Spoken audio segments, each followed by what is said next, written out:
कुशाग्र हत्याकांड मामले में जिस तरह से फैसला आया है, हमारे साथ में वकील साहब मौजूद है। सर, क्या नाम है और किस पद पर है? और मैं डीजीसी क्रिमिनल कानपुर नगर दिल्ली पोस्ट से।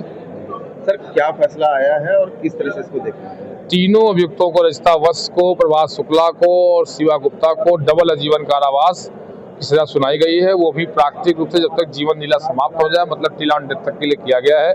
हाँ, जुर्माने की राशि में चूंकि रजिता वत्स पे 201 नहीं था और प्रभात शुक्ला और शिवा पर 201 का चार्ज था, इसलिए उनका जुर्माना 1,10,000 है, इनका 1 लाख है।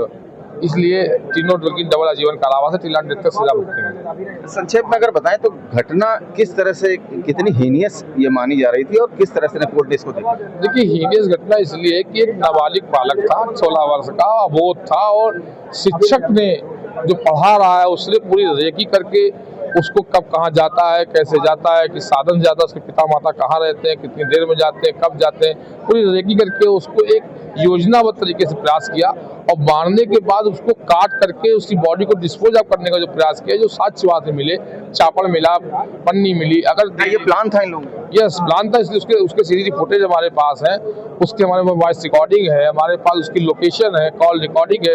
इन सब चीजें साक्ष्य उन्होंने न्यायालय में पेश किए हैं। इसका मतलब उनका प्रयास, अगर पुलिस जल्दबाजी न करती है, इतनी तत्परता न दिखाती तो शायद बॉडी डिस्पोज ऑफ हो चुकी है, जो कि चापड़ और पन्नी मौके से पाए गए हैं। तो इसलिए ये जघन्य हत्याकांड है, रिश्तों कलंकित करने वाली हत्या है। एक शिक्षक के रूप में कोई व्यक्ति जो होता है वो अपने जो छात्र को, अपने बालक से ज्यादा प्यार करता है, खुद से ज्यादा प्यार करता है। परिवार ने मांग करी है कि फांसी होनी चाहिए, किस तरह से इसको? देखिए, उनके लिए भावनात्मक पल, उनका इकलौता पुत्र गया, उनकी मांग जायज है। हम लोगों ने अपनी बहस में फांसी की सजा की मांग की थी और केस भी फांसी सजा वाला है, लेकिन हम लोग की कानूनी एक प्रक्रिया होती है, उसके बाद निर्णय मिलने के बाद एक टोटल कमेटी होती है जिलाधिकारी की अध्यक्षता में, उसमें रखा जाएगा, वो तय करेगी अपनी माननीय न्यायालय में करना है कि नहीं करना। बिल्कुल, ये पूरा प्लान था रचिता का, जो कि टीचर थी, उसका सीधे तौर पर ये प्लान था कि इस शव को कहीं ठिकाने लगाना है और ये हीनियस क्राइम की श्रेणी में रखा गया। शायद यही वजह है कि इसमें आजीवन कारावास हुआ है और जिस तरह से ये तीनों आरोपी हैं, इनको आजीवन कारावास की सजा दी गई है। और साथ ही साथ अब ये भी कहा जा रहा है कि परिवार चूंकि संतुष्ट नहीं है, आगे जो विधिक कार्रवाई होगी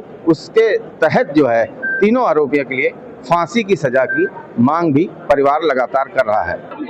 न्यायालय द्वारा कारावास कितना दिया जाए या मृत्युदंड दिया जाए, इस संबंध में सुना गया और न्यायालय द्वारा ये फैसला लिया गया। क्योंकि ये सर्कमस्टेंशियल एविडेंस का मुकदमा है पूरा, इसलिए आजीवन कारावास की सजा दी गई है। अपना पूरा जीवन अब तीनों अभियुक्त, जो अब अभियुक्त नहीं, अब तो सीधे सीधे खूनी न्यायालय द्वारा डिक्लेयर कर दिया गया है, अपना पूरा जीवन अब जेल में ही काटेंगे। ये न्यायालय द्वारा को क्या कहा गया? तीनों लोगों को आजीवन कारावास की ही सजा दी गई है। कुछ विशेष टिप्पणी करी गई है क्योंकि एक शिक्षक को इस तरह से घटना को अंजाम देता, शिक्षक द्वारा घटना को अंजाम दिया गया है। इस संबंध में टिप्पणी जजमेंट के अंदर की गई होगी। जैसे ही जजमेंट की कॉपी आएगी, हम सब लोग आपको उसके संबंध में सूचित करेंगे। मामले में आज फैसला आया है और तीनों आरोपियों को इसमें आजीवन टिल टू डेथ इसमें जो है सजा दी गई है। हमारे साथ में वो परिवार मौजूद है जिसने वो दर्द झेला है, वो माँ मौजूद है जिसने अपने मासूम को खोया है। उनसे सीधे तौर पर बात करेंगे कि आज ये जो फैसला आया है उसको किस तरह से देखती हैं आप? मैं इस फैसले से संतुष्ट नहीं हूँ। मुझे उन तीनों को फांसी की सजा चाहिए, तब मैं संतुष्ट होंगी।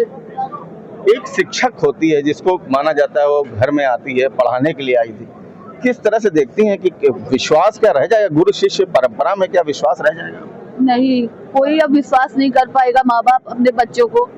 ऐसे शिक्षक जिसने प्यार, हर चीज, सम्मान, प्यार सम्मान सब कुछ दिया उसे, और उसी का उसने फायदा उठा के मेरे बच्चे का ऐसा कर दिया। आपके साथ उसकी बातचीत का भी है जिसमें वो प्रभात को, उसको जो है कह रही है कि उसको बाहर निकलवा लीजिए। वो क्या था? वो कह रही थी आप ले गए हो, तो मैं कि जब तुम वो हेल्प कर रहा है तुम क्यों डर रही हो? तो कह रही नहीं, आपको ऐसा लग रहा है, ऐसा लग रहा है। इतना मतलब वो मुझसे उस समय पे मुझसे वो लड़ रही थी। वो बहुत गंदी है। पूरा विश्वास जीत रखा था आपका? हाँ, मेरा पूरा विश्वास उसने जीत रखा था, उसी का फायदा उसने उठाया। सर, क्या लग रहा है कि अब ये फैसला तो आया है, कोर्ट ने कहा है कि नजीर बनेगा, अब क्या मांग है? एक पिता का क्या मतलब सोचता है कि इस तरह से जो उसके परिवार के ऊपर जब बीतती? जब तक ऐसे अपराध करने वाले लोगों को जो इन्होंने किया है वैसी सजा नहीं मिलेगी तो हमारे देश में अपराध की प्रवृत्ति बंद नहीं होगी। ये सजा वही मिलनी चाहिए जो जिन्होंने किया है। क्या चाहते हैं? गला घोट के मार दीजिए, फांसी दे दीजिए। बिल्कुल ये परिवार है जो सीधे तौर पर मांग कर रहा है कि इसमें फांसी की सजा होनी चाहिए और इससे कम में समझौता नहीं। एक दर्द है परिवार के अंदर, एक कोफ्त है अपने बच्चे को लेकर के कि इस फैसले में आजीवन कारावास से ज्यादा अब फांसी की सजा इन तीनों आरोपियों को होनी चाहिए। अमरउजाला.com के लिए मैं प्रसून शुक्ला। आपके राज्य की खबरें, आपके शहर की खबरें सबसे पहले जानने के लिए देखते रहें अमर उजाला। चैनल को सब्सक्राइब जरूर कर लें और पाएं हर अपडेट।